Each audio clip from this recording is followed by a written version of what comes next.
Anong ginagawa mo dyan? Brenda, ikaw pala yung nasa loob ng banyo. Huwag ka nga magmamahangan. Kunwari ka pang hindi mo alam na naliligo ako sa loob kanina ka pa nandyan.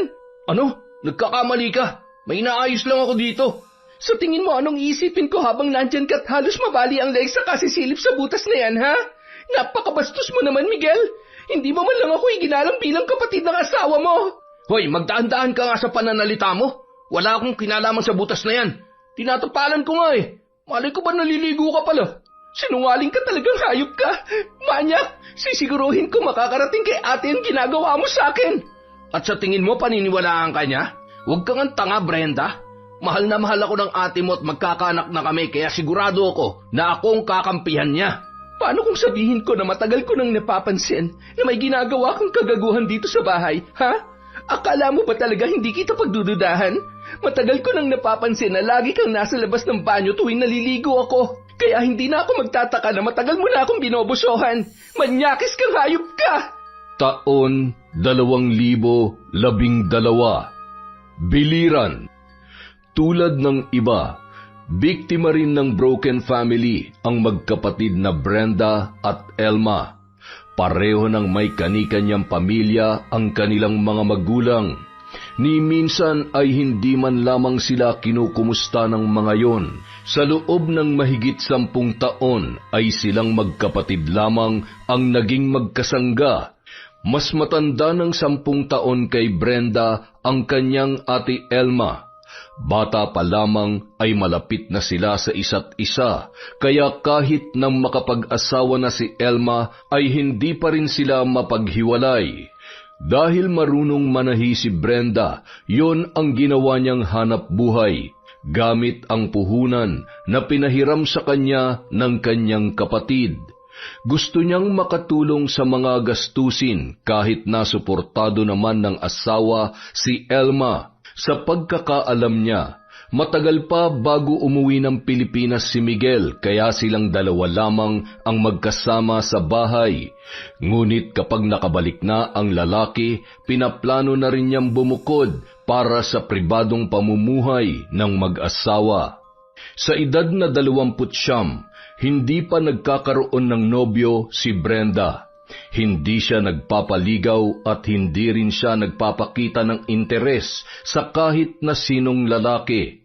May mga sumubok namang pumorma sa kanya noon pero hindi niya nakikita ang sarili na magkakaroon ng pamilya. Hindi maganda ang epekto sa kanya ng pagkasira ng pamilyang mayroon sila, kaya sinusuportahan na lamang niya ang kanyang kapatid. May tiwala naman si Brenda sa asawa ni Elma. Bagamat ilang beses pa lamang niyang nakaharap noon si Miguel, ay alam niyang mabuti yung tao. Gayon din ang pamilya ng lalaki.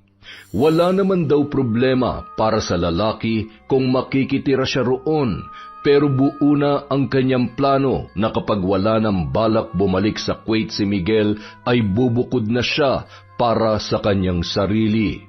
Mukhang pagod ka. Ang dami na nagpapatahi sa'yo. Mas mabuti na yon, ate, para makaipon ako. Tsaka sa pag-deliver lang naman ako napapagod ng husto. Ang lalayo ba naman ng mga bahay dito eh? Parang may galit sa isa't isa mga tao. Ikaw talaga. Hindi kasi to kagaya sa atin noon na probinsya rin naman, pero halos dikit-dikit ang mga bahay. Dito kasi, malalaking lupa ang pagmamay-ari ng mga residente, kaya malalayo ang agwat ng tinitirhan ng bawat isa. Sa madaling salita, mas nakakaangat sila kung maituturing dahil malawak ang lupang pagmamay-ari nila. Sa atin kasi parang squatter na, ate eh. Siya nga pala, tinatanong ako nung lalaking nakasalubong ko kanina. Kaibigan yata siya ni Miguel. Tinatanong kung kailan daw ang uwi dito. Hindi ko nga rin alam eh. Di na kasi namin na pag-uusapan. Basta ang alam ko, saka na lang siya uuwi dito kapag tapos ng kontrata niya. Baka nga hindi na siya bumalik pagkatapos nun eh. Aba, mukhang seryoso na talaga siya na makabuo na kayo ah. Ganun na nga. Alam mo naman kung gaano ako kamahal ng asawa ko. Excited na nga siya na magkaanak kami eh. Halata ate, pero kapag wala na siyang balak bumalik sa Kuwait pag uwi niya rito, exit na ako ha? Ha? Anong ibig mo sabihin? Exit na. Aalis na ako rito. Nakakahiya naman kasi kung makikisiksik pa ako sa inyong dalawa. Paano kayo magkakaroon ng privacy kung lagi akong nandito? Ikaw talaga? Iniisip mo pa yon? Wala namang kaso sa amin kung dito ka pa rin titira. Mas gusto ko nga na nandito ka lamang eh. Ang tanong, ayos lang ba kay Kuya Miguel na nandito ako? Siyempre ate, gusto rin niya ng privacy. Lalo na gusto niyo na magkaanak. Hindi kayo makakapaglabing-labing kapag pakalat-kalat ako dito sa bahay. Sa liit nito, maririnig ko kayo kapag... Ano ka ba, Brenda? Huwag na nga natin pag-usapan yan. Sus, bakit ka namumula? Sa akin ka pa ba mahihiya, ate? Grabe ha, mas kilala mo pa nga ako kaysa sa sarili ko at ganun din ako sa'yo kaya huwag ka mahiya sa mga ganyang usapan. Nangyayari naman talaga yon sa totoong buhay. Paano tayo mabubuo kung di naglabing-labing si nanay at tatay noon, di ba? Kaya buti patigilan mo na yung hiya-hiya na yan. Parte ng paglaki yon. Sira ka talaga. Alam mo, duda ako sa'yo. Ikaw yung single sa ating dalawa, pero parang mas marami ka pang alam sa mga ganyan. Sus, ano naman ang masama ron? Open-minded ako ate, tsaka ayoko mapaglaruan ng ibang tao sa sobrang pagka-inosente ko, no? Pero pagdating sa'yo, hindi ka pwedeng maging inosente. 1 taon na lang, 40 ka na ate. Kapag di ka pa nagpabuntis kay Kuya Miguel, baka magsara na yung lagusan mo. Hoy, tumigil ka dyan. Nakakahiya talaga yung mga sinasabi mo. Balak ko naman talagang magkaanak na kami. Hinihintay ko lang na makauwi siya. Alam mo naman na kailan lang kami nagkakilala, hindi ba? Siyempre naman, alam ko yun ate. Ikaw talaga napakaseryoso mo. Halika na nga, kain na lang tayo. Kapag ikaw ang nagka-boyfriend, babawian talaga kita dyan sa panunukso mo. Humanda ka sa akin. Bagamat ang isa't isa na lamang ang sandalan ni na Brenda at Elma, kailanman ay hindi nila naramdaman na may puwang sa kanilang pagkatao. Dahil matagal na nilang tinanggap na hindi na mabubuo pa ang kinalakhan nilang pamilya. Wala na silang magagawa kung magkaibang buhay ang pinili ng kanilang mga magulang dahil nasa hustong edad na sila para magdesisyon kung ano ang kanilang magiging kapalaran. Ngunit sa kabila ng magandang samahan ng magkapatid, hindi inaasahan ni Brenda na unti-unti na pala niyang mararamdaman ang bangungot sa kanyang buhay. Kagagaling niya lamang noon sa paghatid ng mga tinahing kurtina at punda ng unan. Pagdating sa bahay, nagpahinga lamang siya sandali bago pumasok sa banyo para maligo. Dahil malakas ang lagaslas ng tubig ay hindi na malayan ng dalaga na bumukas na pala ang pinto ng bahay. Mula roon ay pumasok ang malaking bulto ng isang lalaki. Dala ang may kalakihang maleta. Ipinikit ni Miguel ang kanyang mga mata habang dinadama ang sariwang hangin sa probinsya. At nang idilat niya ang mga yon, inilibot niya ang tingin sa buong bahay. Maya-maya, napangiti siya nang marinig ang lagaslas ng tubig na nagmumula sa banyo. Ilang taon din niyang hindi nakita ang kanyang asawa. Matagal silang hindi nagkasama kaya naroon ang matinding pananabik niya para kay Elma. Pumwesto siya sa may gilid ng pintuan ng banyo at inabangan ang paglabas ng asawang naliligo para sorpresahin. Sa mismong pagbukas ng pinto ay agad niyang ipinulupot ang mga braso niya sa katawan ng babae. Ay, bitawan mo ako! Sino ka ba? Kuya Miguel? Brenda, naku, pasensya ka na. Akala ko kasi si Elma yung nasa banyo eh. Pasensya ka na talaga ha. Nasa palengke pa si Ate Elma eh. Maya-maya nandito na rin yun. Pero bakit hindi ka nagsabi na uuwi ka na pala? Ay, bala ko kasi sanang sorpresahin ang ate mo eh. Kaso, nagkamali ako. Kala ko siya yung naliligo. Naku, nakakahiya tuloy sa'yo. Ayos lang, kinabahan lang ako kasi akala ko may iba nang nakapasok dito sa bahay habang naliligo ako eh. Hindi ko pa naman naririnig kapag bumukas yung pinto dahil maingay yung nagaslas ng tubig.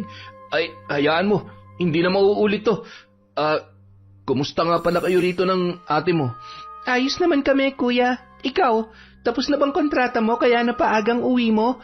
Oo, ang totoo niyan. Hindi na ako babalik sa Kuwait ngayon nakauwi na ako rito. Yun nga rin ang sinabi sa akin ni Ate Elma. Teka, kumain ka na ba? Hindi pa kasi kami nakakaluto eh. Sinaing pa lang ang meron. Hinihintay ko pang pinamili ni ate para makapagluto ng ulam. Ayos lang ako. Kumain naman ako kanina tsaka may dala rin akong lechon manok para sa inyo ni Elma. Pasensya ka na talaga, Brenda ha. Nawala kasi sa isip ko na nandito ka nga rin pala. Tungkol nga pala dyan, napag-usapan na namin ni ate na aalis na ako kapag nakauwi ka na. Ha? Bakit naman? Nakakahiya kasi kung makikisiksik pa ako rito. Tsaka kaya ko naman ng bumukod. May murang mauupahan sa bayan. Nakapagtanong-tanong na ako ron. Ano ka ba? Hindi ka naman namin pinapalis. Sigurado kong ayos lang sa ate mo na nandito ka at ganun din naman sa akin. Kaya hindi mo kailangang umalis, Brenda. Dito ka na lang muna. Pero kahit sana hanggang sa makapanganak lang si Elma. Dahil hindi na ako babalik sa Kuwait, may plano akong pagkakitaan. Kaya madalas pa rin maiiwan dito na mag-isa ang ate mo. Ang advance mo naman mag-isip. Hindi pa nga nabubuntis si ate. Huwag kang mag-alala. Next month may laman ng tiyan nun. Hindi ako papayag na hindi pa kami makabuo. Ay nako, kayo na lang ni ate mag-usap tungkol dyan. Nga pala, wala ka pa rin bang boyfriend? Hindi ko naman kailangan magkaroon. Ibig sabihin wala pa nga. Ireto ko kaya sa iyo yung tropa ko. Matagal na ring single yun eh. Malay mo, mag-match kayo. Nako, ayoko sa mga reto-reto na yan. Parang pilit na pilit eh. Tsaka nananahimik ang buhay ko, no? Ayoko ng lalaki sa buhay ko. Mananahina lang ako. Magkakapera pa ako nun. Ano ka ba? Maikli lang ang buhay para ubusin lang sa pagkita ng pera. Hindi mo naman ikamamatay kung maglalaan ka rin ng kaunting panahon para sa love life mo. Ano ka ba? Makita ko lang kayo ni ate na masaya, okay na ako. Hindi ko kailangan ng boyfriend. Ay, teka, isusurpresa mo si ate, di ba? Maya-maya lang nandito na yon. Gusto mo ba magtago? Yun nga sana ang plano ko eh. Pumalpak lang kanina. Sige, tutulungan kitang isurpresa siya. Noong una, wala namang naging problema si Brenda sa pagbabalik ni Miguel. Bagamat sinabi na niyang aalis siya roon, ay ang mag-asawa na mismo ang nakiusap sa kanya na doon na lamang muna tumira. Kaya lamang, hindi niya maiwasang mailang minsan tuwing naglalambingan ang mag-asawa, kaya sinasanay niya na ang sarili na umaalis ng bahay. Naghahanap na lamang siya ng mapapasyalan para makapagpalipas ng oras. Bumabalik na lamang siya sa bahay tuwing hapon. Sa gabi naman ay maaga siyang natutulog. Mabuti na lamang at 2 ang kwarto sa bahay na yun, kaya kahit papaano nabibigyan niya ng privacy ang 2. Sa madalas na pag-alis ni Brenda, nakilala niya ang dalagang si Raya na anak ng isa sa mga kaibigan ni Miguel. Dahil mas kabisado ng dalagita ang lugar, isinama siya noon sa ilog at doon sila nagpapalipas ng oras. Madalas nakikipagbiruan si Brenda kay Miguel dahil tulad niya ay palabiro rin yon at masayahin. Hindi tulad ng kanyang ate na mahiyain at madalas ay seryoso. Kaya naman, hindi niya naisip na ang ginagawa niyang pakikitungo sa lalaki ay binibigyan na pala noon ng mali siya. Nalaman niya yon nang minsang mag-aya si Miguel ng mga kaibigan sa bahay para mag-inuman. Lagi raw yon ginagawa ng kanyang bayaw tuwing umuuwi ng Pilipinas. Nagpapaluto yon ng masarap na ulam at iba pang mga putahe para sa malalapit na kaibigan at ilang kapitbahay. Bumibili rin yon ng maraming alak kaya magdamag ang inuman doon. Habang naghahanda ng mga pulutang dadalhin sa mga nag-iinuman, walang kaalam-alam si Brenda na nauna na pala siyang ginawang pulutan ng mga kaibigan ni Miguel at sinasakyan pa yon ng kanyang bayaw. Pare, baka naman pwede mo akong ireto dun sa hipag mo. Kursunada ko eh. Mukhang hindi nagpapaligaw pero maganda ha? Nakakagigil din pag tinititigan eh. Ibang klase ang datingan. Nako, mahihirapan ka ron kay Brenda, tol. Kung hindi ko nga lang siya kilala baka inisip kong tibo yan eh. Kahit tibo pa siya, kaya ko pa rin siyang buntisin. Baka kailangan lang palambutin. Si Raulo. Pero tama ka dyan, tol ha. Ibang klase talaga yan, pare. Kung hindi ko nga lang siya hipag, baka tinalo ko na yan eh. Alam mo naman ang mga tipo ko sa babae, di ba? Huy, may asawa ka na. Ipaubaya mo na sa akin yung kapatid. Huwag masyadong sugapa, pare. Baka mabulunan ka niyan. Napailing na lamang si Brenda sa kanyang mga narinig nung gabing yon. Gusto man niyang magalit at kumprontahin ang mga lalaki, ayaw niya namang makasira ng selebrasyon. Isa pa, nakakarami na rin ng inom si Miguel, kaya kung ano-ano na lamang ang nasasabi nito. Okay ka lang ba? Baka napapagod ka na sa pag-asikaso sa mga bisita ni Miguel. Pwede ka namang mauna na matulog. Ako na lang ang maghihintay sa kanila. Okay lang ako, ate. Kaya ko pa naman magpuyat. Tsaka, hindi kita hayaan mag-isa maglinis ng maiiwang kalat ng mga bisita nyo. Nakakapagod kaya yun. Salamat ha. Hindi mo naman kailangan gawin to pero ginagawa mo pa rin. Alam kong pagod ka na kanina sa pananahi pero tinutulungan mo pa rin ako dito. Si ate naman ang drama-drama. Natural lang natulungan kita. Sagot natin ang isa't isa, di ba? Oo na. Nga pala, nakita kita kanina na nakatingin kina Larry. Natitipuhan mo ba siya? Huwag mong sabihin tinamaan ka na sa lokong yon, ha? Wow, ate, ha? Anong akala mo sa akin? Nasisiraan na ng bait? Di ko trip yung mga tropa ng asawa mo, no? Buti naman. Kilala kong mga yan.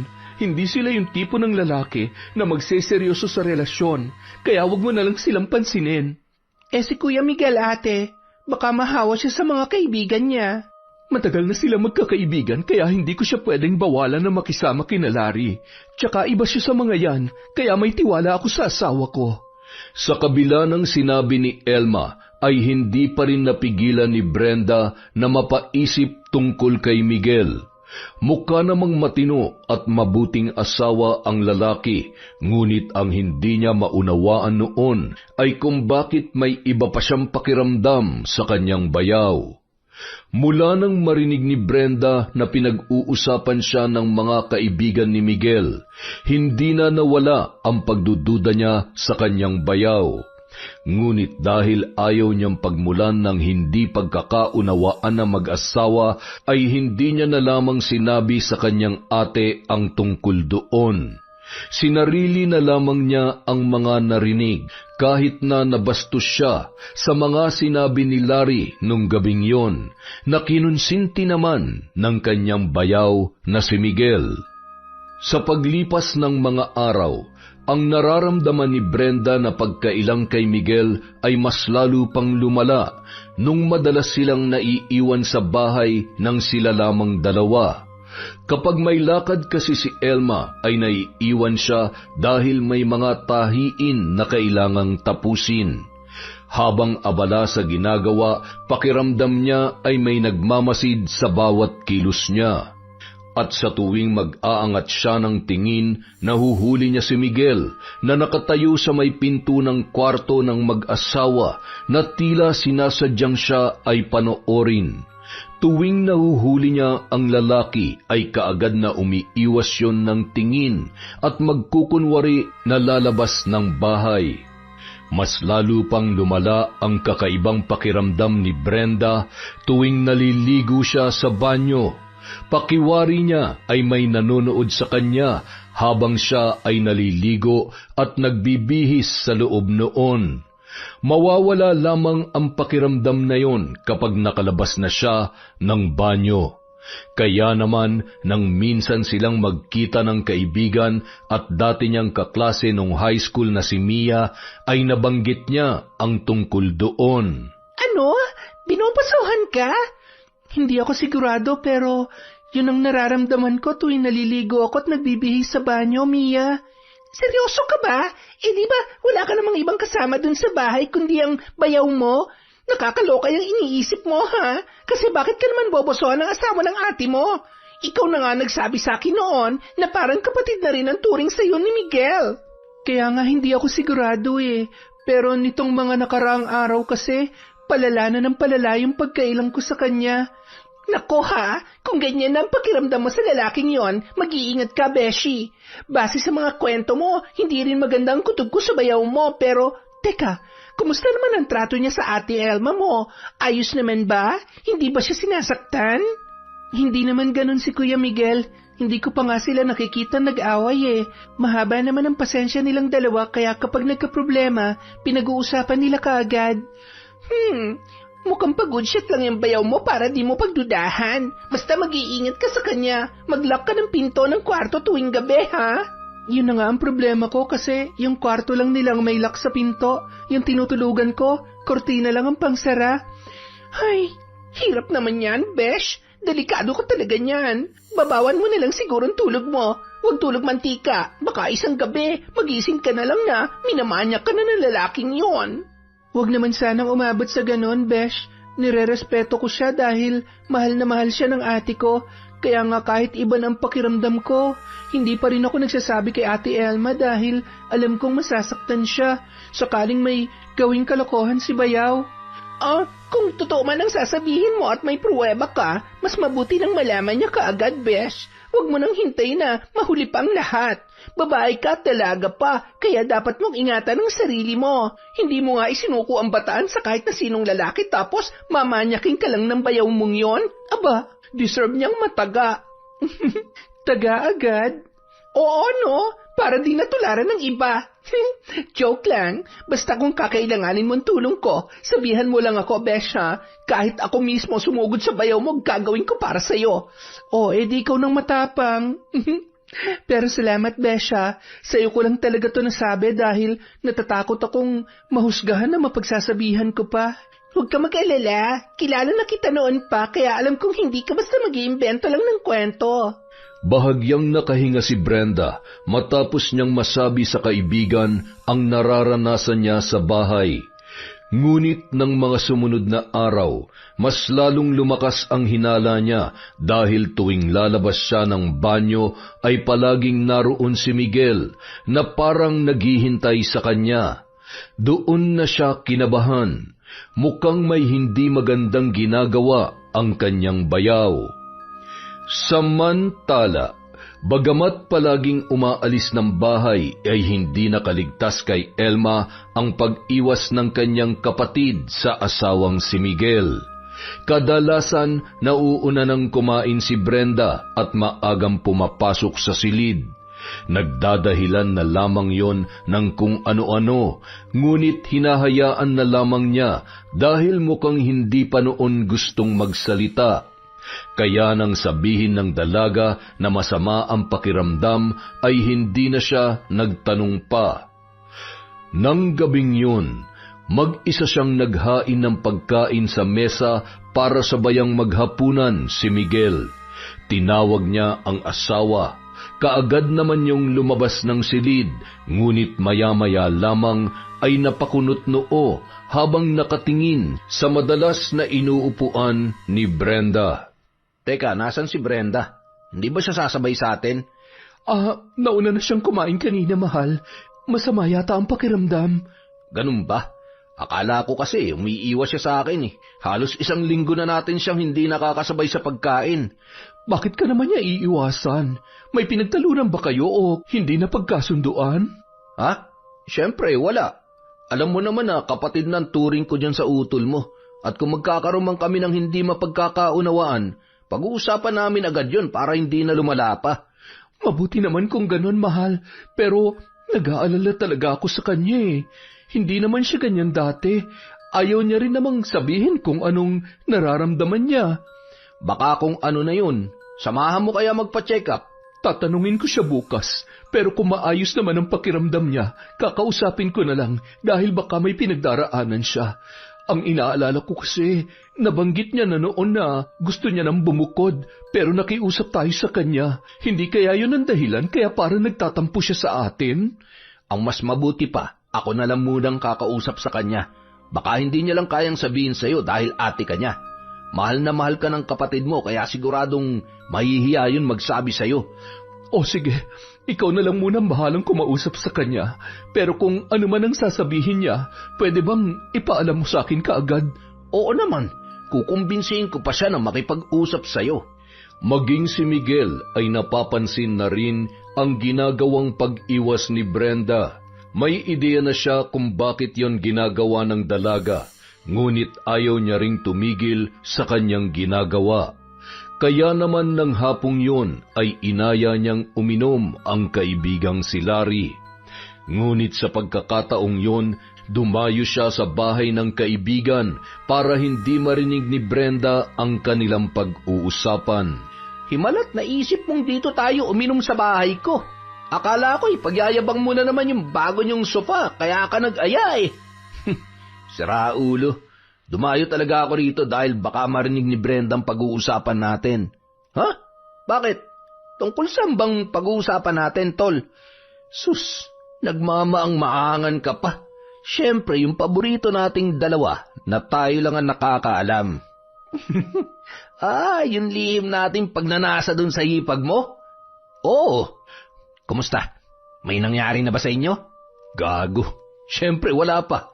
Hindi ko naman pwedeng basta-basta na lang galawin yung hipag ko, lalo na't laging nakabantay si Elma. Pero alam mo, tol, gigil na talaga ako sa kanya. Binubusuhan ko na nga tuwing naliligo eh. Ano? Naku pare, baka naman mahuli ka dyan sa ginagawa mo. Ang tanong, magpapahuli ba ako? Matinik yata tong kumpare mo, tol. Paano mo ba ginagawa yun? Inaabangan ko lang siya tuwing maliligo. Kabisado ko na nga kung anong oras siya pumapasok at lumalabas ng banyo eh. Minsan pa nga, dun siya nagbibi sa kwarto niya. Napaka-flawless pare. Sobrang kinis ng mga hita. Wala man lang kahit konting peklat. Medyo kinulang lang siya sa dibdib pero pwede na yun. Kaya naman pala mukhang solve ka eh. Hayaan mo sa susunod, doon naman tayo magiinom sa bahay. Kapag tulog na siya, ikaw na ang humusga. Alam mo kung anong suot niya kapag natutulog? Nakakamison lang, tol. Kung hindi nga lang nakakulambo yun, mas maganda sana ang view eh. Kailan tayo magiinuman sa bahay niyo, tol? Hindi na ako makapaghintay. Ngayon na kaya. Gago. Sa susunod na linggo. Tol, nang sumapit ang araw na yon, nagtagumpay sina Miguel at Larry sa kanilang pinaplano. Natuloy ang pag-iinuman nila sa bahay ng mag-asawa. Nagkataon pa na may sakit si Brenda, kaya maaga yung nagpahinga at napahimbing ang tulog. Habang abala sa pag-aasikaso ng pagkain si Elma, pasimpleng pumasok ng bahay si Larry. Halos buhatin na noon ang mga paa sa takot na makalikha ng ingay habang naglalakad patungo sa kwarto na tinutulugan ng dalagang hipag ng kanyang kumpare. Marahang hinawi ni Larry ang kurtinang tumatabing sa pintuan ng silid. Napangisi ang lalaki nang makitang nakahiga nga roon si Brenda at mahimbing na natutulog. Ngunit sa kanyang pagkadismaya, nakasuot ng mahabang pantulog ang dalaga, kaya wala siyang napala sa pagsilip doon. Napailing na lamang si Larry at napakamot ng batok. Akmang lalabas na siya ng silid nang makita niya ang mga nakasalansang damit ni Brenda. Napatangu-tangu siya habang nangingiti sa kanyang naisip. Lumapit siya sa kinaroroonan ng mga damit at kinuha ang pulang panloob ng dalaga bago umalis ng silid. Ngunit sa paghawi ni Larry ng kurtina, muntik na siyang mapasigaw nang makita na naroon si Elma. Anong ginagawa mo sa kwarto ng kapatid ko? Pasensya ka na, Mare. Hinahanap ko kasi yung banyo niya eh. Kwarto pala ito na pasukan ko. Ilang beses ka nang gumamit ng banyo rito. Hindi mo pa rin alam? Nandun sa may kusina. Hindi dito sa kwarto ni Brenda. Pasensya ka na talaga, Mare. Lasing na tong kwarto mo, tong kumpare mo eh. Pwede ba ituro mo na lang sa akin kung nasan yung banyo? Baka magkamali na naman ako ng pasukin eh. Sa susunod, huwag ka nang dadayo ng inom dito sa bahay kung hindi mo namang kaya yung sarili mo. Hindi ka pwedeng basta-basta na lang pumasok sa mga kwarto dito, lalo na sa kwarto ng kapatid ko. Konting respeto naman. Hindi umubra kay Elma ang pagdadahilan ni Larry dahil sa sinasabi niyang kalasingan. Kahit hindi pa tapos mag-inuman ay sinabihan na niya ang asawa na gusto niya nang magpahinga. Hindi naman yun nagustuhan ni Miguel dahil napahiya siya sa kaibigan na si Larry. Ano ba namang kabastusan yun, Elma? Nakita mo naman nagiinuman pa kami ng kumpare ko. Sinabi ko naman di ba, gusto ko na magpahinga. Napagod ako maghapon sa paglilinis ng bahay at pamamalengke. Hindi pa ba sapat na dahilan yon? Ang sabihin mo, ayaw mo lang na nagiinuman kami rito. Bakit? Ikaw na ba magdedesisyon ngayon sa pamamahay na to? Baka nakakalimutan mo, Elma. Pero akong pinampatayo nito, kaya ako dapat ang masunod. Ano? Asawa kita, Miguel. Hindi kita amo para sundin lahat ng gusto mo. Kung asawa rin ang tingin mo sa akin, dapat nakikinig ka rin sa opinyon ko. At inaalam mo rin kung sang-ayon ba ako sa ginagawa mo. Kung ganyan ka mag-isip, ano ba ako sa bahay na to, ha? Ang dami mong dada. Nagiinuman lang naman kami. Dati naman namin ginagawa to ah. Bakit ngayon ka lang nagre-reklamo ng ganyan? Pwes, kung magiinuman kayo, siguruhin mong alak lang ang pakay ng kumpare mo. Anong ibig mong sabihin? Ha? Nakita ko si Larry na pumasok sa kwarto ni Brenda. Tama ba yun? Ano? Teka, baka naman nagkamali lang ng pinasukan. Sabi niya kasi kanina magbabanyo siya. Ilang beses na ba siyang nakapunta dito sa bahay, ha? Ilang beses na ba siyang gumamit ng banyo rito? Imposible magkamali siya, Miguel. Ano ba? Ano bang gusto mong palabasin? Na sinadyang pumasok ni Larry sa kwarto ng kapatid mo? Ano naman ang gagawin niya ron? Aba, malay ko. Pero isa lang ang malinaw sa akin. Mali ang ginawa niya.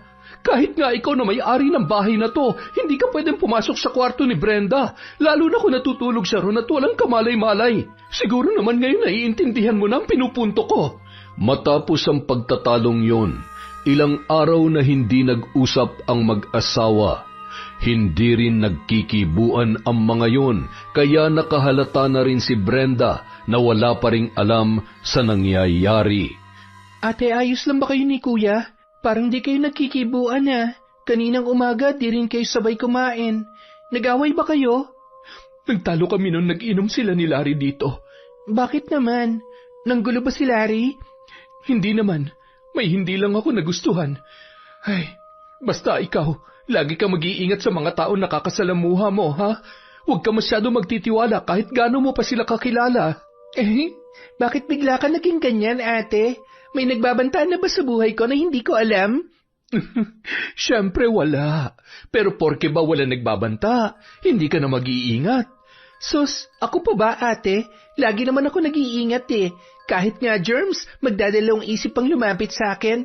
Hindi mo ako kailangang alalahanin, okay? Oo na. Masyado kang seryoso. Naninibago tuloy ako. May iniisip lang kasi ako ngayon. Pero wag mo nang intindihin yon. Okay, sinabi mo eh. Nakampante noon si Brenda dahil wala pa siyang kaalam-alam sa tunay na nangyayari. Hindi na rin niya nakikita si Miguel na nag-aabang sa kanya tuwing lalabas ng banyo, kaya akala niya ay tumigil na ang lalaki sa ginagawang pamboboso sa kanya. Ngunit nabuhay ang pag-aalala niya na makausap niya ang isa sa mga naging kaibigan niya sa sitio na si Raya, ang kapatid ni Larry. Sandali silang nakapagkwentuhan nang ihatid niya ang tinahing punda ng unan sa dalaga. Paalis na sana siya noon nang sabihin ni Raya ang narinig na usapan ni na Miguel at Larry na mag-inuman doon ang dalawa. Nalaman niya na lihim pala siyang pinagnanasaan ng kanyang bayaw at pasimple pa siyang binobosohan tuwing naliligo sa banyo. Sumiklab ang galit sa kanyang kalooban dahil sa nalaman mula sa kaibigan. Tinrato niya si Miguel na parang tunay na kapatid, kaya hindi niya lubos maisip na tama ang kanyang kutob, na mayroon yung ginagawang hindi maganda sa kanya. Noon pa man, Naikwento na sa kanya ni Raya na gumagamit si Larry ng ipinagbabawal na gamot, kaya hindi raw malabong gumagamit din si Miguel noon. Bigla siyang nakaramdam ng takot, hindi lamang para sa sarili kundi pati na rin sa kanyang kapatid. Lalo na at mukhang may hindi na pagkakasunduan ang mag-asawa. Kaya naman, sa kabila ng nalaman ay nagdalawang isip siya na sabihin yon kay Elma. Siguradong hindi papayag ang kanyang ate na wala yung gagawin sa pambabastos sa kanya ni Miguel. Tiyak na mauuwi sa wala ang ilang taong relasyon ng dalawa at hindi na rin mabubuo pa ang pinapangarap na pamilya ni Elma. Kaya naman, humantong siya sa isang desisyon. Balak niyang ituloy na ang pag-alis sa bahay na yon bago pa man siya pagmulan ng kaguluhan. Ate, hindi pa rin ba kayo nagkakasundo ni Kuya? Bakit mo naman natanong yan? Mukhang napapatagal na kasi ang hindi niyo pagkikibuan. Ngayon lang yan, pero balak ko nang makipag-ayos sa kanya. Talaga? Oo, balak ko kasi siyang sorpresahin. Sorpresahin? Paano mo naman gagawin yon, ate? Simple lang, ipapakita ko to sa kanya. Ha? Pregnancy test kit? Buntis ka na, ate? Oo, kahapon ko lang nalaman. Nagtataka kasi ako kung bakit nilaid ako. Yun pala, dinadala ko na magiging panganay namin ni Miguel. Kapag nalaman niyang buntis ako, siguradong lalambot ka agad yun. Matagal niya nang gustong magkaroon kami ng anak. Matutupad na ang pangarap mo na bubuo sa pamilya niyo, ate. Oo, pero kahit magkaroon pa ako ng maraming anak, gusto ko, nandito ka lamang sa tabi ko, ha? Kaya sana, huwag ka munang umalis dito. Samahan mo ako sa pagbubuntis ko. Okay lang ba sa iyo yun? Napilitan na lamang na pumayag si Brenda sa hiling ng kanyang ate dahil sa pagbubuntis noon. Ngunit naroon pa rin ang pangamba na baka hindi na siya makapagpigil pa sa susunod na bastusin siya ni Miguel. Kung noon ay maaga siyang naliligo, hinihintay na muna niyang umalis ng bahay ang kanyang bayaw bago niya yun gawin. Hindi na rin siya nagsusuot ng kamison tuwing natutulog. Pinalitan niya na yon ng mahabang damit para hindi na magkaroon pa ng dahilan ang lalaki na gawan siya ng masama. Lumipas ang mga araw, gumana naman ang diskarte ni Brenda. Hanggang isang araw, hindi niya akalain na aabot pala sa sukdulan si Miguel, matapos ang ilang araw na paglayo sa kanya. Nang araw na yun ay umalis si Elma para makipagkita sa kaibigang magbibigay ng mga pinaglumaang damit at mga lampin ng anak. Wala rin noon sa bahay si Miguel dahil may inaasikaso raw na racket, kaya siya lamang ang naiwan doon. Kampante siyang lumabas ng silid at naligo ng matagal sa banyo. Hindi niya namalayan na nakabalik na agad ng bahay ang kanyang bayaw at natsyempohan siyang muli na naliligo. Habang nasa loob at nagbubuhos, biglang natigilan si Brenda nang muli na namang mag-iba ang kanyang pakiramdam. Napakurap-kurap siya habang marahang pinipihit ang gripo. Inabot niya ang tuwalya at mabilis na ibinalot ang kanyang katawan. Nang masigurong natatakpan niya na ang kanyang kabuuan, ay mabilis niyang binuksan ang pinto ng banyo.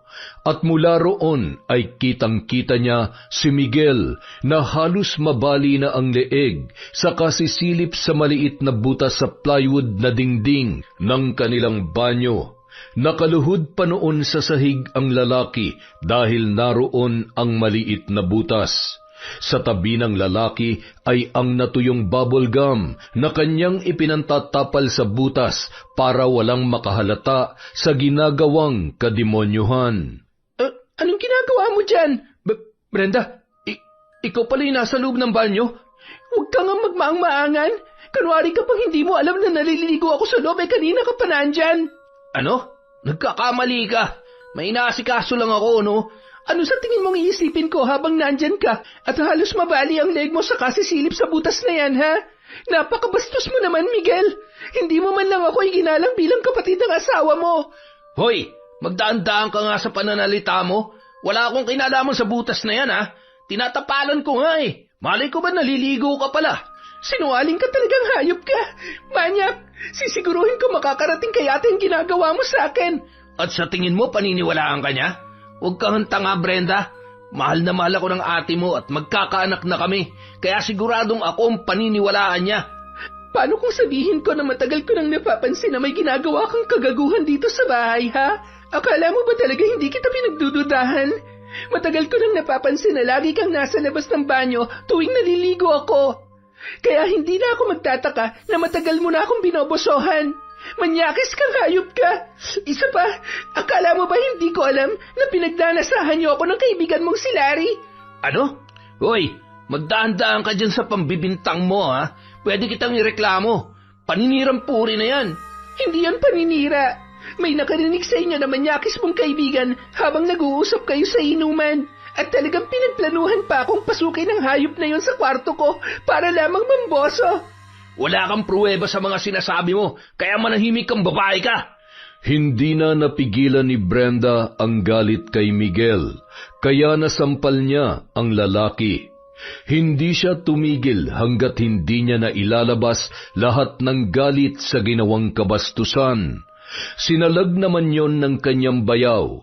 Hindi siya ginantihan, ngunit hindi pa rin inamin ang ginawang kamanyakan laban sa kanya. Ngunit maya-maya lamang, nagulat si Brenda nang bigla na lamang makiusap ang kanyang bayaw na si Miguel. Maniwala ka, Brenda. Wala talaga akong ginagawang masama.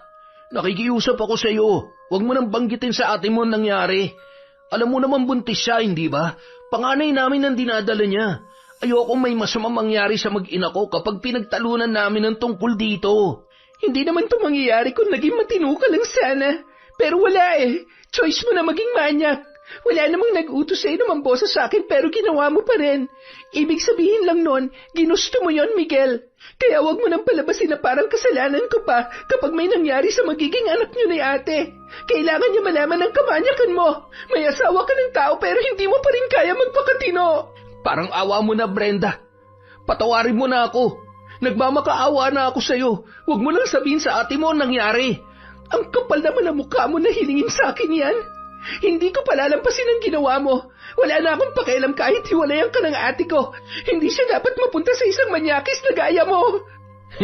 Hindi ka rin talaga madalas sa pakiusap eh, no? Sige, kung hindi talaga kita mapapakiusapan, wala na akong magagawa kundi gawin ang susunod kong plano. Anong plano yung sinasabi mo? Ha? Kapag nagkabukuhan na, hindi ko hayaang may iba pang makaalam ng tungkol sa pagnanasa ko sa'yo. Kita mo na, inamin mo na rin ang... Sandali, di pa ako tapos. Kapag sinabi mo sa ate mong tungkol dito, papatayin ko siya at isusunod kita. Huwag ka maingay, sa atin lang yun, ha. Kaya kung gusto mo mabuhay pa ng matagal at maging masaya si Elma, itiko mo yung bibig mo. Kung hindi mo na ako kayang makasama sa bahay ko, pues, lumayas ka na lang. Total naman matanda ka na para makitira pa rito. Di ba? Biglang nakaramdam ng takot si Brenda sa pagbabanta ni Miguel. Sa itsura at sa pag-uugali ng lalaki ay hindi malabong magawa nga noon ang pumatay ng tao. Kaya naman, kahit labag sa kalooban ay nagdesisyon na lamang siya na hindi na banggitin pa kay Elma ang nangyari. Ginawa niya yon alang-alang sa kanyang kapatid at sa pamangkin niya na hindi pa nasisilayan ang mundo. Maayos na lamang siyang nagsabi na gusto niya ng bumukod dahil may ina-applyan siya na trabaho sa bayan. Talaga bang aalis ka na? Kailangan na ba talaga? Pasensya ka na, ate. Kailangan ko na talagang lumipat eh. Tsaka hindi na rin magandang nakikitira pa ako dito sa inyo. Ayoko naman nang madagdagan pa yung utang na loob ko sa asawa mo, ate. Ha? Teka, siya bang dahilan kaya ka aalis? Hindi, ate. Ayoko lang na may marinig ako pagdating ng araw. Kaya Inuunahan ko na. Naisip ko kasi na baka akong dahilan kaya kayo nagtatalo ni Kuya. Baka gusto niyang makapagsolo na kayo rito. Ano ka ba naman? Hindi naman yun ang dahilan. Kahit na ate, kailangan ko na talagang gawin to. Huwag ka mag-alala, bibisitahin pa rin naman kita rito kahit sa sentro na ako nakatira. Nasa isang bayan pa rin naman tayo, di ba? Sige na nga. Basta mag-iingat ka ron, ha? Oo naman. Matanda na kaya ako. Kaya ko ng sarili ko, ate. Kaya ikaw, ang sarili mo at ang magiging anak nyo naman ang isipin mo, okay? Ay, ano pa nga ba? Pero mamimiss talaga kita. Kahit malapit ka na mag-30, baby sister pa rin ang tingin ko sa'yo. Mamimiss din kita, ate. Pero konting tiis lang muna, ha? Isipin mo na lang, parte ng pagtanda ang paghihiwalay nating dalawa. Parang sasabog ang dibdib ni Brenda sa pinaghalong lungkot at galit nang lisanin niya ang bahay na yun. Hindi niya akalaing hahantong sila sa ganoong sitwasyon dahil sa pagnanasa sa kanya ni Miguel.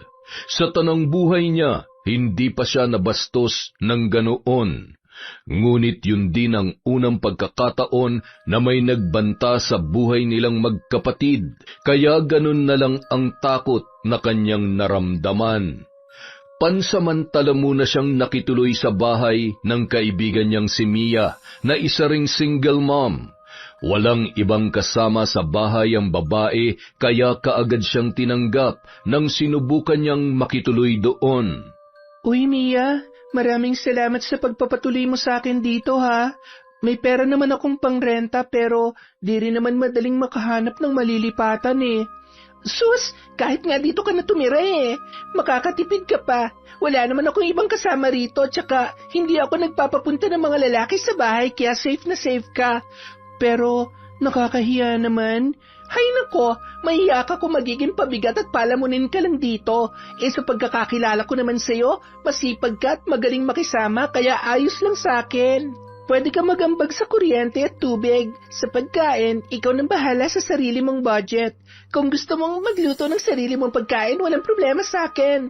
Medyo mapili kasi ang anak ko, kaya alam mo na.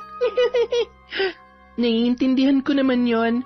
Pero sige, kung talagang okay lang sa'yo na nandito ako, hindi na ako maghahanap ng mauupahan. Kung gusto mo, ako na lang ang kunin mong labandera. Hindi na ako magpapabayad dahil libre naman ang pagtira ko dito. Gaga, pinatuloy kita rito dahil kailangan mo ng matutuluyan at gusto ko rin magkaroon kami ng kasama na mapagkakatiwalaan ko. Hindi ako naghahanap ng labandera, oy. Una sa lahat, si nanay ang naglalaban ng mga damit namin dahil buwan-buwan ako nag-aabot sa kanila. Kaya hindi mo kailangang isipin ang mga labahin namin. Sarili mo na lang ang asikasuhin mong lukaret ka, ha? Pero nahihiya talaga ako sa iyo eh. Kung habang buhay kang mahihiya, baka wala ka na talaga maging kaibigan. Pero teka nga, bakit bigla ng pag-alis mo? Kanina pa tayo nag-uusap pero hindi mo pa rin sinasabi sa akin. Umabot na kasi sa sukdulan si Miguel. Nahuli ko na siya sa akto na namboboso sa akin habang naliligo. Talaga? Anong reaksyon niya? Umamin ba siya? Itinanggi pa rin niya kahit huling-huli na siya sa akto. Nung una, nakiusap pa siya sa akin na huwag sabihin kay Ate Elma ang nangyari. Tapos, nung hindi ako pumayag, binantaan niya ako, Mia. Sabi niya, kapag nagsalita ako, papatayin niya si ate at isusunod niya raw ako. Natakot ako at hanggang ngayon, natatakot pa rin ako para kay ate. Alam mo, dapat mo nang i-report sa otoridad yung Miguel na yan. Buisit siyang manyaki siya. Ang kapal ng mukha niyang pagbantaan ka, samantalang siya naman ang may nagawang masama at hindi ikaw. Yun na nga eh. Gustong-gusto kong may gawin ako para turuan siya ng leksyon pero hindi pwede dahil mapapahamak si Ate Elma. Wala pa siyang alam sa nangyayari. Maselan din kasi ang pagbubuntis niya kaya baka makasama pa sa kanya kapag nalaman niyang kamanyakan ni Miguel. Ang hirap naman yan, Besh. Grabe, kung ako nasa sitwasyon mo, makukulo talagang lahat ng buhok ko sa katawan. Masyadong komplikado eh. Buhay ang nakataya. Hindi ko naman kasi lubos akalain na ganong klase palang lalaking napangasawa ng ate ko. Kung mas maaga ko lang sanang nakilala ang ugali niya, inilayo ko na sa kanya si Ate Elma. Ano nang plano mo niyan? Mananahimik na lang muna ako. Maghihintay ako ng tamang pagkakataon para mailayo si ate sa hayop na Miguel na yon. Nagdesisyon si Brenda na tanggapin ang alok ni Mia, na doon na lang muna siya tumira sa bahay ng kaibigan para hindi na siya gumastos pa ng renta. Mabait naman at marunong yun makisama, kaya wala siyang naging problema. Mabuti na lamang nadala niya ang mga gamit niya sa pananahi, kaya naman nakapagsimula siyang muli. Tinulungan siya ng kaibigan na magkaroon ng mga bagong customer. Ang kinikita niya roon ay hinahati niya sa pang-ambag sa mga gastusin sa bahay at sa ipon niya para sa kanila ni Elma. Ngunit habang nag-iipon si Brenda at sinusubukang mamuhay ng tahimik kahit malayo na sa kanyang kapatid, dumating naman sa kanya ang isang masamang balita. Nang umalis siya sa bahay ni Miguel, ay ibinigay niya ang cellphone number niya kay Raya para makibalita sa nangyayari sa kanyang ate. Halos araw-araw siyang nakakatanggap ng balita mula sa dalaga, ngunit sa pagkakataong yon, tila huminto sa pagtibok ang kanyang puso nang malamang wala na ang kaisa-isa niyang kapatid. Kaagad siyang nag-empake ng ilang pirasong damit at pinuntahan ang bahay nina Elma at Miguel. Nang makarating siya roon, ay sumalubong sa kanya ang malamig na bangkay ng kanyang ate. Huli na pala nang malaman ni Raya ang tungkol doon dahil nakaburol na si Elma nang dumating siya sa bahay na mag-asawa. Kung saan-saan kita hinanap para ipaalam sa iyo na wala na ang ate mo, pero hindi ko alam kung saan ka pupuntahan. Anong nangyari sa kanya? Bakit siya namatay, Miguel? Binangungot ang ate mo, Brenda. Pagising ko, hindi na siya gumagalaw sa higaan namin.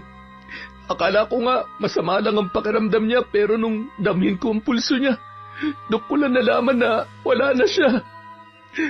Wala na ang asawa ko. Wala na rin ang magiging anak namin. Ang sakit, Brenda. Napakasakit.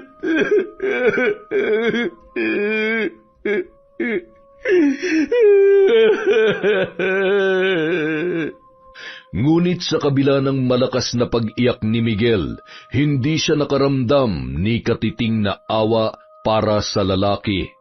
May kung ano sa loob niya na wari nagsasabi na hindi niya yun dapat kaawaan.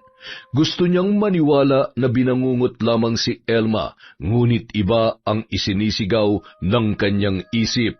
Lalo na nang mapansin niya ang pasa sa may kaliwang braso ng kanyang ate na mukhang sinadyang itago. Naikuyom niya ang mga kamao dahil sa namumuong galit. Sinulyapan niya si Miguel na nooy ganap na ganap pa rin sa pag-iyak habang nakatingin sa ataul na kinalalagyan ng kanyang ate Elma. Hinablot niya ang braso ng lalaki at binulungan para sila ay mag-usap sa labas. Marami siyang gustong itanong kay Miguel, ngunit ayaw niyang gumawa ng eksena sa mismong burol ng kanyang kapatid. Magsabi ka ng totoo, Miguel. Anong nangyari sa ate ko? Ha? Sinabi ko na sa iyo, Brenda. Maniwala ka naman. Binangungot ang ate mo. Bakit sa tono ng pananalita mo parang iniisip mo pa na may kinalaman ako sa pagkamatay niya? Nawalan ako ng asawa at anak. Pero kahit umiiyak ka, bakit parang may ginawa ko pa rin? Pinagbibintangan mo ba ako? May dahilan ba para pagbintangan kita? Alam mo, kung pumunta ka lang dito para manggulo, hindi ka na sana nag-abala pa. Umalis ka na. Kaya kong asikasuhin ang burol at libing ng ate mo mag-isa. Nakita ko may pasa si ate Elma sa braso. Anong ginawa mo sa kanya, ha? Sinasaktan mo ba siya? Wala akong ginagawa sa ate mo. Buisit ka.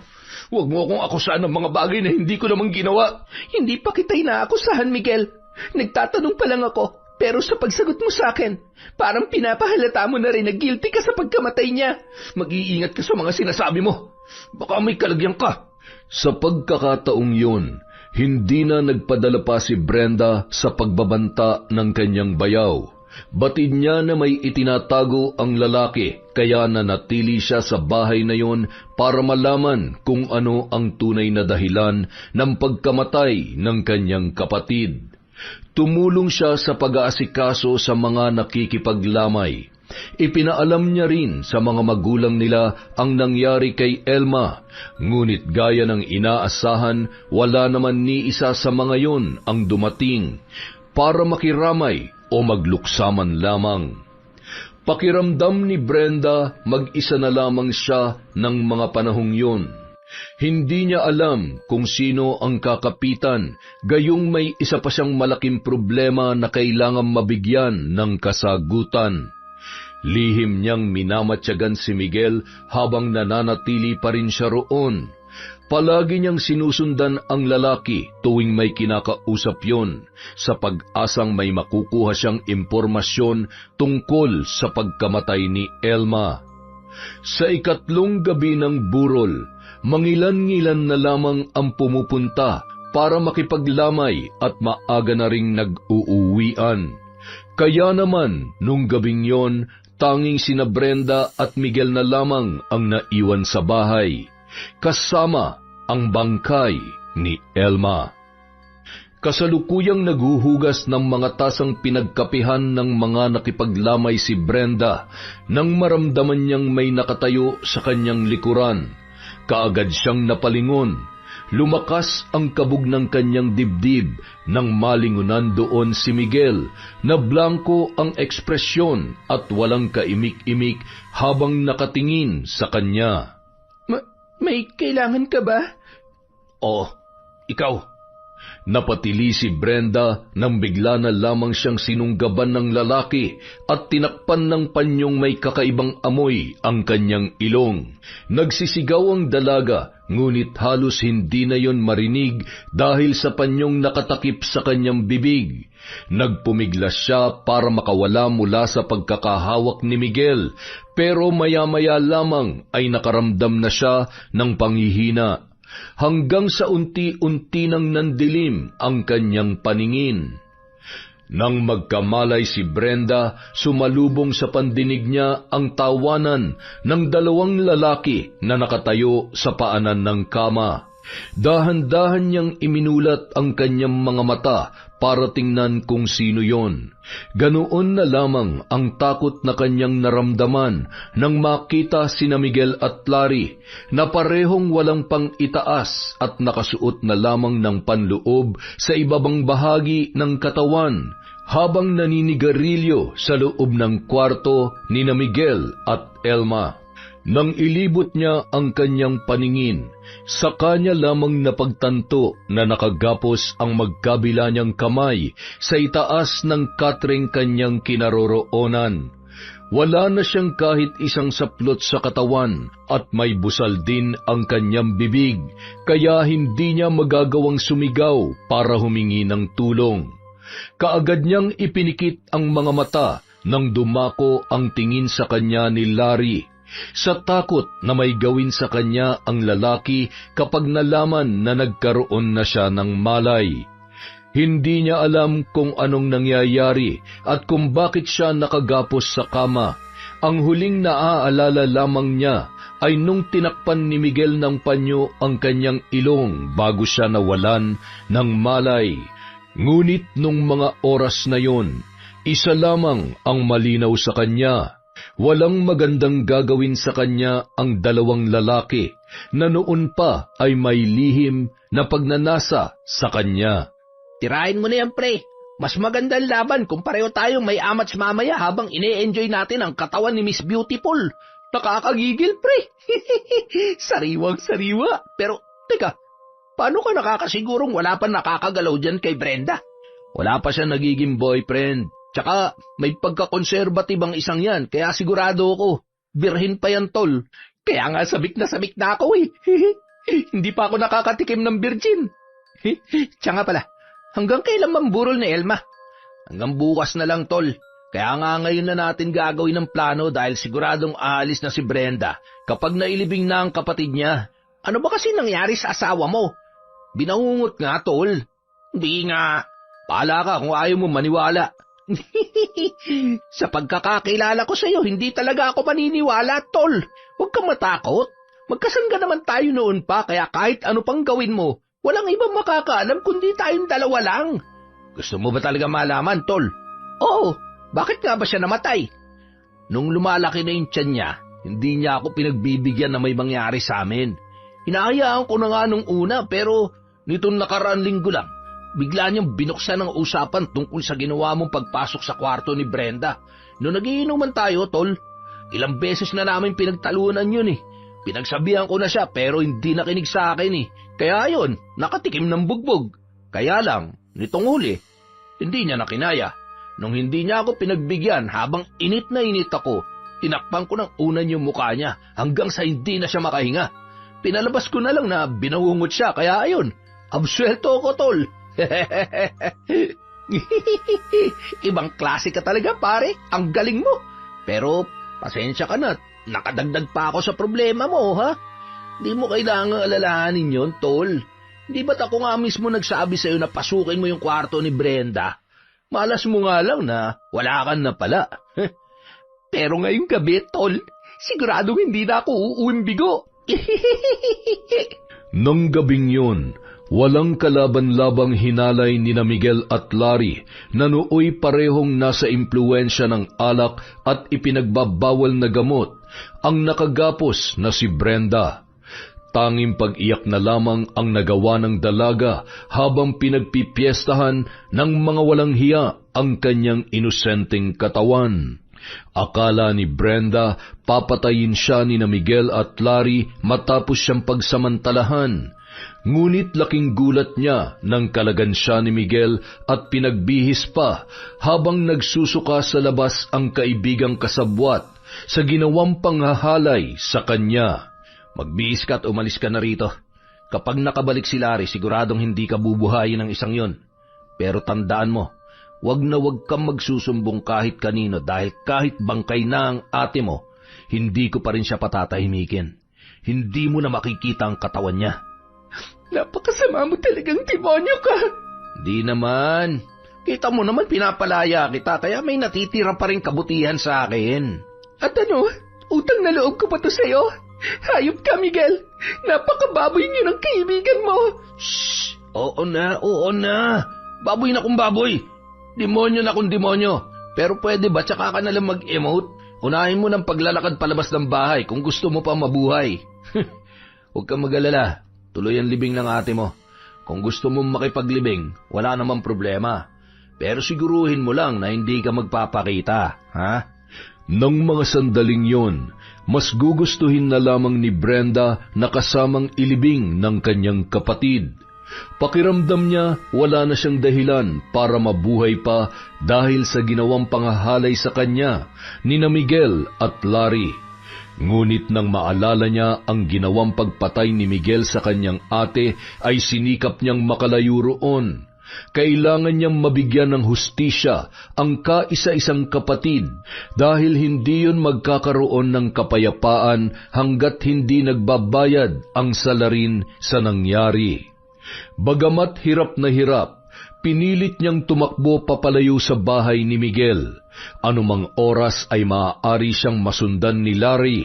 Sigurado siyang hindi nagbibiro ang bayaw nang sabihing tatapusin siya ng lalaki. Sa pagmamadali dahil sa pinaghalong takot at kagustuhang makalayo, hindi napansin ni Brenda ang matandang babae na nakasalubong niya sa kalsada. Hindi niya rin nakita ang may kalakihang bato. Napatid siya roon at bumagsak sa lupa. Napaigik ang dalaga nang maramdaman ang matalas na batong halos bumaon sa kanyang balat dahil sa lakas ng kanyang pagkakabagsak. Ngunit maya-maya lamang natigilan ng dalaga nang tulungan siyang tumayo ng matandang babae na kanyang nakasalubong. Mukhang nanghihina ka pa, iha. Huwag mong pilitin ang sarili mo na maglakad. Malayo pa ang iyong lalakarin. Lumalalim na rin ang gabi. Saan ka ba pupunta? Kailangan ko pong makalis dito. Tulungan niyo po ako. Nanganganib po ang buhay ko, parang awan niyo na po. Halika, ikawit mo ang braso mo sa balikat ko at aalalayan kita. Malayo-layo pa rito ang bahay ko pero maaari kitang tulungan sa paglalakad para hindi ka gaanong mahirapan. Ligtas ka roon, iha. Maraming salamat po. Hindi ko na po alam kung saan ako pupunta at kung kanino ako hihingi ng tulong. Hindi na po ako pwedeng bumalik sa pinanggalingan ko dahil sasaktan po nila ako. Huwag kang mag-alala, iha. Tutulungan kitang makaalis dito kapag maayos na ang kalagayan mo. Pagkarating ni na Brenda sa bahay ng matandang tumulong sa kanya, nawalan siya ng ulirat dahil sa pinaghalong pagod, gutom at takot sa mga taong nagbabanta sa kanyang buhay. Wala siyang kamalay-malay na ang taong tumulong sa kanya ay isang mabagsik na mambabarang na may lahi ring aswang, kaya walang sino man sa sityong yon ang lumalapit sa matanda. May kalayuan ang bahay noon dahil kailangan pang baybayin ang masukal na daanan at kawayanan bago marating ang kubong tinutuluyan ni Aling Chato. Nang magkamalay si Brenda, sumalubong sa kanya ang amoy na nagmumula sa insenso na nakatusok sa pinutol na katawan ng saging. May tapal na ring dahon ang maliit na sugat na kanyang natamo nang bumagsak siya nung nakaraang gabi. Kumusta ang pakiramdam mo, iha? Medyo maayos na po. Masakit lang po dito sa pagitan ng iyong mga hita. Pinagsamantalahan ka ba? Paano niyo po nalaman? Ganyan din ang sinapit ng anak ko noon. Umuwi siya na nang hihina at may nakita rin akong dugo sa pagitan ng kanyang mga hita. Kaya natitiyak kong birhen ka pa nang gawin nila yun sa'yo. Hindi ko na itatanong kung sino ang salarin, pero gusto kong malaman kung paano ka humantong sa ganyang kalagayan. Umuwi lang po ako rito para sa burol ng ate ko. Wala na po siya. At kagabi ko lang nalaman na ang asawa niya mismo ang pumatay sa kanya. Narinig ko po kagabi ang pag-uusap nila ng kaibigan niya. Sila rin po ang nanghalay sa akin. Hindi talaga nauubos ang mga alagad ng demonyo rito sa lupa. Siguradong hahanapin ka ng mga yon para matulad ka rin sa ate mo. Mas makabubuting dumito ka na muna sa bahay ko. Walang nagagawi rito dahil kinatatakutan ako sa lugar na ito. Po? Hindi mo pa siguro alam. Kailan lang ako lumipat dito. Pagmamay-ari ng yumao kong ama ang lupang kinatitirikan ng bahay na ito. Matagal na napabayaan, kaya ibinigay na lang sa akin ng mga kapatid ko para makalayo na ako sa dati kong tinitirhan. Maraming natatakot sa akin dahil hindi ko naman inililihim na isa kong mambabarang. At tuwing may mabibiktima ako sa lugar na tinitirhan ko, nililisan ko ang lugar na yon at hindi nag-iiwan ni katiting na bakas. Totoo po bang isa kayong mambabarang? Ano pong kaya niyong gawin sa taong nabibiktima ninyo? Kaya kong pumatay. Kung ano ang hilingin ng taong nagpapabarang sa akin, yon ang ibibigay ko sa kanila. Kung ganon, pwede niyo po ba akong tulungan? Gusto ko po mabigyan ng hustisya ang pagkamatay ng ate ko. Hindi ko siya maipapakulong dahil wala akong ebidensya at wala rin testigo na siya nga pumatay sa ate Alma ko. Pero siguradong sa pamamaraang kaya ninyo, makukuha ko ang hustisyang hinahanap ko, Aling. Chato, tawagin mo na lamang akong Aling Chato. Ilan ang taong nais mong gantihan? At ano sa tingin mo ang dapat nilang kahinatnan? Gusto ko silang makitang ibinabaon sa hukay sa karumal-dumal na kalagayan. Napangisi ang mambabarang sa sinabi ni Brenda. Pagsapit ng gabi, hindi na nag-aksaya pa ng oras ang matanda. Inilabas noon ang itim na librong nakabaon pa sa likod ng bahay, gayon din ang ilan pang mga gamit sa pambabarang. Pagpatak ng 7:00 ng gabi, kalat na ang dilim sa paligid. Sinundan ni Brenda si Aling Chato na lumabas ng bahay para simulan ang gagawing ritual. Mula sa kanyang kinatatayuan, kitang-kita niya ang malapad na bato kung saan ipinatong ng matanda ang mga kagamitan. Isa-isa noong sinindihan ang mga itim na kandila na may itim na usok na lumalabas.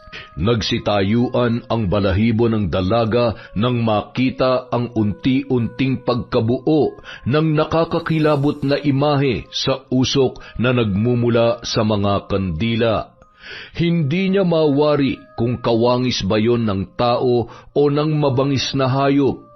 Maya-maya, napaatras ang dalaga nang makarinig ng alulong ng mga aso mula sa di kalayuan. Nagsisimula na ang sumpa. Wala na silang kawala. Yun ang unang beses na nakita ni Brenda kung paano isinasagawa ang sagradong ritual ng pambabarang. Wala siyang ibang ginawa noon, kundi panoorin lamang ang matanda. Ilang sandali pa, muntik na siyang mapasigaw nang maglabasan ang mga uod at alupihan mula sa ilalim ng malapad na batong kinaroroonan ni Lola Concha. Tila may nag-uutos sa mga yon na magkumpulan sa simbolo na nakaukit sa naturang bato. Halos takasan ng dugo ang muka ng dalaga nang damputin ng matanda ang mga uod at alupihan. Pinagapang yon sa katawan at hinayaang kumapit sa balat. Sunod-sunod siyang napalunok nang makita ng kanyang mga mata kung paanong nagpumilit na sumiksik sa balat ni Aling Chato ang mga uod. Ang mga alupihan naman ay gumapang patungo sa bibig, tainga at ilong ng matanda. Akma na sanang tutulungan niya si Aling Chato nang biglayong sumenyas na wag lalapit sa malapad na bato. Nagtataka man na natili na lamang si Brenda sa kanyang pwesto.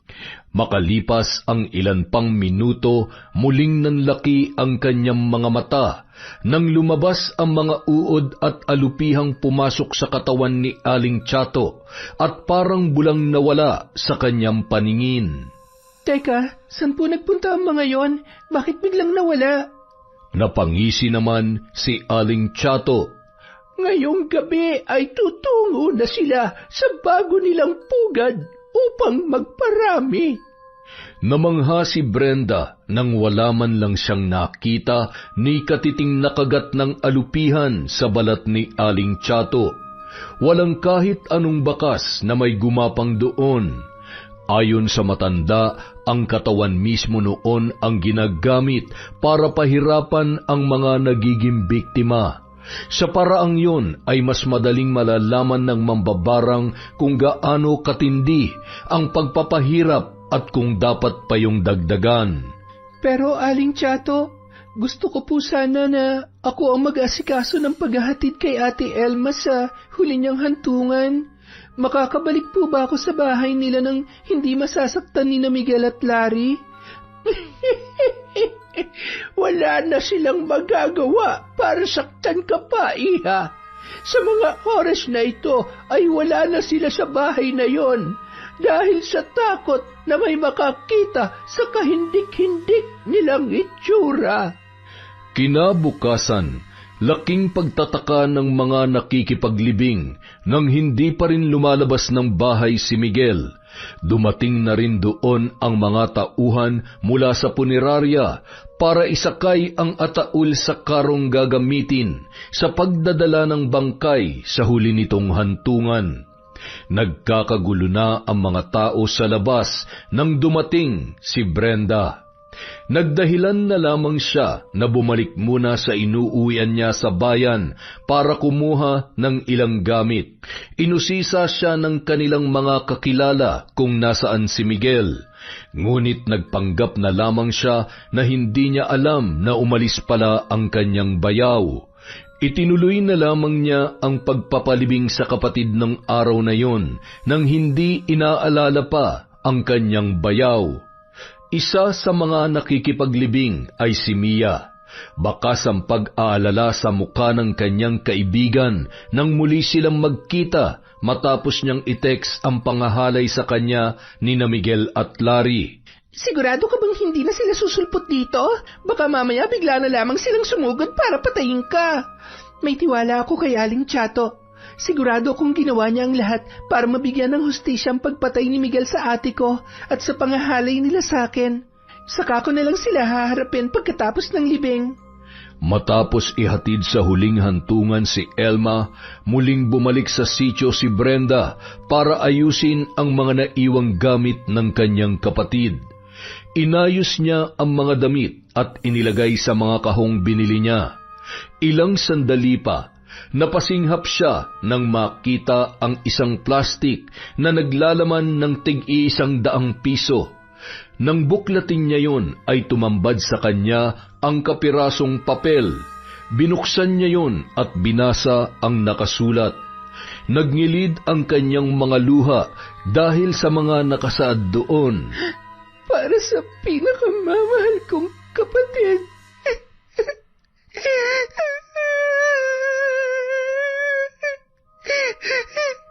Ate Elma. Kinuha niya ang perang inipon ni Elma para sa kanya. Ipinangako niya sa sarili na gagamitin niya yon para mapabuti ang kanyang buhay dahil walang ibang hinangad ang kanyang ate kundi ang maayos na kalagayan para sa kanya kahit noong magkakaroon na yon ng sariling pamilya. Matapos ayusin ang mga gamit ni Elma, nilisan niya na ang bahay. Wala nang dahilan para manatili pa siya doon. Ngunit bago niya lubusang lisanin ang sitio, ay dumaan muna siya sa bahay ni Aling Chato. Habang naglalakad patungo sa kinaroroonan ng matanda, bigla siyang napahinto nang makarinig ng mahihinang ungol mula sa di kalayuan. Napakunot ang kanyang noo. Pinakinggan niya yon ng mabuti at sinundan kung saan nagmumula ang naririnig na ingay. Ilang sandali pa, tumambad sa kanya ang 2 lalaking halos gumapang na paakyat sa kalsada na kanyang nilalakaran. Mukhang nahulog sa ginagawang kanal ang mga yon, dala ng kalasingan.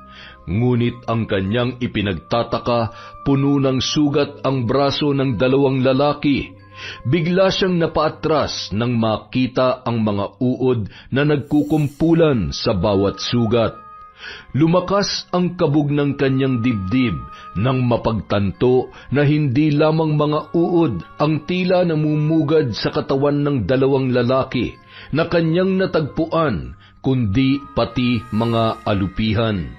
Doon lamang niya lubusang napagtanto na ang mga lalaking nakita niya ay walang iba kundi sina Miguel at Larry. Hinang-hina na ang mga yon at halos hindi na maidilat ang mga mata dahil sa matinding pamamaga. Bukol-bukol na rin ang muka at napuno yon ng mga sugat hanggang leeg na siyang pinagpipiestahan ng mga uod. Muntik nang bumaliktad ang sikmura ng dalaga nang umabot na sa kanyang pang-amoy ang masangsang na amoy ng mga lalaki na humalay sa kanya. Ngunit maya-maya lamang napangisi siya nang makita kung paano nahihirapan ang mga yon, dala ng sumpa ni Aling Chato. Yan ang nararapat sa mga taong tulad nyo. Wala kayong konsensya. Hindi lahat ng tao kaya niyong paikutin sa mga palad nyo para paulit-ulit na gawan ng masama. Lahat ng kasamaan may naghihintay na karma. At ito na ang panahon para magbayad kayong dalawa. Walang bahid ng pagsisising nilisan ni Brenda ang sitio. nang malamang wala na roon si Aling Chato. Tunay nga ang sinabi ng matanda na kapag may nabiktima siya sa isang lugar ay hindi na siya nagtatagal pa roon. Walang iniwang bakas si Aling Chato, ngunit malaki ang pasasalamat niya dahil kahit bigo siyang mabigyan ng hustisya ang nangyari sa kanila magkapatid sa pamamagitan ng batas na pantao, nakamit naman niya yon sa tulong ng itim na mahika na siyang pinakamatinding karma ng mga tao na may atraso sa kanila. Bumalik sa bayan si Brenda at nagsimula ng panibagong buhay. Hindi man niya kasama ang kapatid na si Elma habang buhay namang mananatili sa kanyang alaala ang kanyang pinakamamahal na kapatid. Yon! Ano nga yun? Mag-shoutout na nga lang tayo. Simulan po natin kay Beth Mercado. Hi din po kay Desiree De Los Santos, kay Jerlyn Arbado, kay Jerlyn Batal, kay Milrose Galvez, kay Baby Dang Cordero. Hi din po kay Diana Shaira M. Baringel.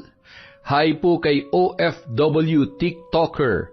Hi kay Edith De Lima, kay Lady Dam, Teresa Liorca, kay Rosalie Bang from Bukidnon.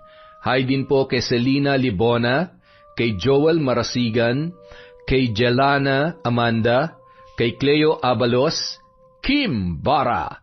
Hi po kay Eunice Sagaledo family from Babes.